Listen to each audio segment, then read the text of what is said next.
ఇంతల రాజ్ కుమార్, తిమ్మాపురం గ్రామం, మాది జఫర్గఢ్ మండల్. మొన్న మన మీడియా మిత్రులు మనకు పత్రికా సమాచారం ఇచ్చేసరికి నా పేరు మీద కేసు అయింది ఇట్లా అని చెప్పేసి నేను తెలుసుకున్నా.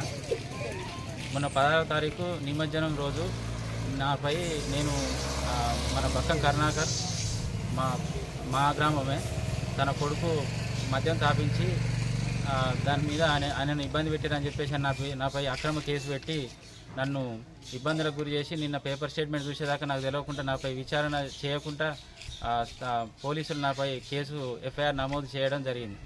అయితే ఇప్పుడు అసలు ఆ రోజు నేను జరిగింది, మేము వినాయకుని ఇక్కడ మా బడి దగ్గర వినాయకుని పెట్టుకున్న విగ్రహ ప్రతిష్టాపకును నేనే అని చెప్పి నాపై అబద్ధం చెప్పుకుంటూ నేను తన కొడుకు మద్యం తాపించిన అని చెప్పేసి నాపై నా తమ్మునిపై అక్రమంగా అన్యాయంగా అనవసరంగా తెలియకుండా అసలు ఏం చెప్పకుండా ఇక్కడ వీళ్ళందరి సమక్షంలో మేము అందరం ఉత్సవ కమిటీ మేము నిర్వహిస్తున్నాం లడ్డుపాట పాడి జరిగి కొంచెం ముందరికి వెళ్ళిపోయినాం.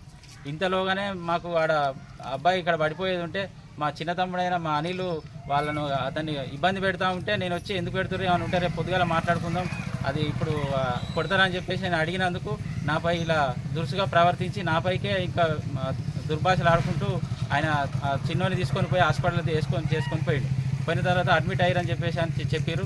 సరే వాళ్ళ కుటుంబ సభ్యం వాళ్ళ ఆ చిన్నోని వ్యక్తిగత విషయాలు మనకు తెలియదు. నిన్న పేపర్ స్టేట్మెంట్ పడిన తర్వాత నేను పోయి పోలీస్ అధికారులను కలవడం జరిగింది. వారుండి పూర్తి విచారణ చేయలేదు, మరి మీరు ఎట్లా నాకు ఇంతనన్నా సమాచారం ఇవ్వకుండా మీరు ఏ రకంగా నా మీద ఎఫ్ఐఆర్ చేసిరని నా మనోభావాలు దెబ్బతీస్తూ పేపర్ స్టేట్మెంట్ ఇచ్చి నాకు పరువు నష్టం చేసే క్రమంలో వచ్చేసరికి నాకు ఇబ్బందిగా గురవుతూ ఈరోజు మన మీడియా మిత్రులను మా గ్రామానికి పిలవడం జరిగింది. అందుకోసమే మీరందరూ పై అధికారులు మా గ్రామ సమక్షంలో, మా పెద్దల సమక్షంలో, మా ఉత్సవ కమిటీ సభ్యుల సమక్షంలో మరి పూర్తి విచారణ చేసి పై అధికారులు ఏసీపీ గారు కానీ, సిఐ గారు కానీ, ఎస్ఐ గారు కానీ అందరూ విచారణ చేసి అది సరే దోషులు ఎవరున్నా సరే వాళ్ళపై చట్టరీత్యా మీరు చర్యలు తీసుకోవాల్సిందిగా నేను కూడా దానికి ఓకే చేసుకుంటాను. కానీ ఇది రాజకీయంగా నన్ను ఇబ్బంది పెట్టడానికే నాకు ఈ రకంగా నా మనసు నన్ను మానసికంగా ఇబ్బంది పెట్టాలనే ఆలోచనతోటి కొందరు వ్యక్తుల ప్రోద్బలంతో నాపై ఇలా కేసు పెట్టాలని దీన్ని పూర్తిగా నేను ఖండిస్తూ ఈ మీడియా మిత్రుల సమక్షంలో, గ్రామ పెద్దలందరి సమక్షంలో తెలియజేస్తూ ఏదైనా ఉంటే రాజకీయాలు పిల్లల మీద కాకుండా నేరుగా నాతో రాజకీయం చేయండి అని చెప్పి ప్రోద్బలం చేసిన వ్యక్తులకు నేను సవాల్ విసురుతూ ఈ మీడియా మిత్రుల సమక్షంలో తెలుసుకుంటాను. నిమజ్జనంలో మేమందరం బీర్లు తెచ్చుకోనికి లక్కీ లాడ్డు వేలంలో డబ్బులు వచ్చిన వాటితోని కొన్ని బీర్లు తెచ్చుకొని మేము తాగుతున్నప్పుడు వాడు మధ్యలో వచ్చిండు, వాడిని ఎవరు తీసుకోలేదు, వాడే వచ్చిండు, వాడే తాగిండు, దానికి మాకు సంబంధం ఏం లేదు. మళ్ళా అందరం కలిసి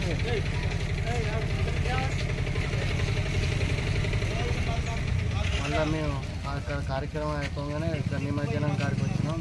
ఇక్కడ రాగానే వాడు కక్కుకున్నాడట, అది మాకు తెలియదు, లొల్లీలు అయినాయి. అది జరిగింది. కక్కుకున్నాడంటే అప్పుడు నువ్వు లేవా ఇక్కడ? నా పేరు పొన్నాల రాజు, తిమ్మాపురం జిల్లా జనగాం. అంటే స్కూల్ దగ్గర వినాయకుని పండుగ ఆ రోజు అబ్బాయి ఎక్కడ తాగినా తెలియదు. అయితే స్కూల్ దగ్గర కూర్చున్నాడు. ఏ అబ్బాయి?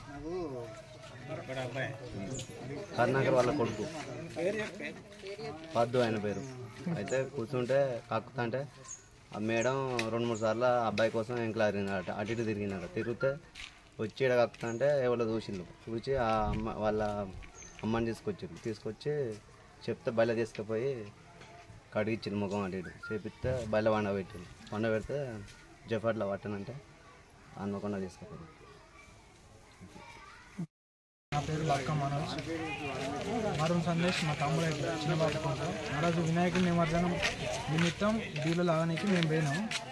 ఫస్ట్ 5గురం పోయినాం. తర్వాత అంటే అక్కడికి ఎట్లా వచ్చిందో తెలియదు.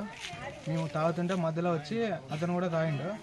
తర్వాత తాగినాక కక్కున్నాక లొల్లి అవుతుంటే ఎటోళ్ళు అటు పోయినాం. ఇక తర్వాత హాస్పిటల్ తీసుకొని పోయాం. ఎవరన్నా ఫోన్ చేసి ఎవరైనాకు రమ్మని? ఫోన్ చేయలేదు, ఎట్లా వచ్చినా కూడా తెలియదు. వచ్చి ఆడ తాగినాక అయిపోయిందంట.